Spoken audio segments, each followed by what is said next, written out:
দেখুন তৃণমূল কি বলছে না বলছে কারোর কিছু এসে না। তৃণমূল কখনোই চাইবে না যে স্বচ্ছভাবে ভোট হোক, সঠিকভাবে ভোট হোক, তাই তারা বলবে চাইবে না, কিন্তু তাদের চাওয়া না চাওয়ার উপর ডিপেন্ড করে না, ডিপেন্ড করে ইলেকশন কমিশনের উপর।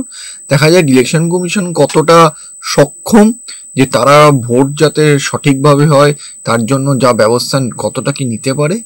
তৃণমূলের এত হুমকির সত্ত্বেও সেটাই হলো, এটা ইলেকশন কমিশনের পরীক্ষা। আর SIR তো 2002 সালেও হয়েছিল, আপনি কিছু জানতে পেরেছেন? কেউ কিছু জানতেও পারেনি, বুঝতেও পারেন, এটা নর্মাল প্রক্রিয়া।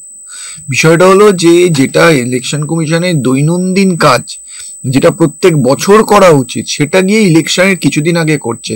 আপনি একটা জিনিস ভাবুন তো, ধরুন কেন আজকে CPM যেটা বলছে যে ইলেকশন কমিশনকে দায়িত্ব নিতে হবে যে যদি কোনো ভোটার বাদ যায় এবং সে অ্যাপিল করে, অ্যাপিল করতে করতে যদি ভোটের ইলেকশনের ডেট ডিক্লেয়ার হয়ে যায়, ভোটার লিস্ট বেরিয়ে যায়, তখন তার কি হবে? সেই ব্যবস্থাটা যেন মানে কোনো প্রকৃত জেনুইন ভোটার যেন ডিপ্রাইভ না হয়, সেইটা নিয়ে CPM বলছে এবং সঠিকভাবেই বলছে।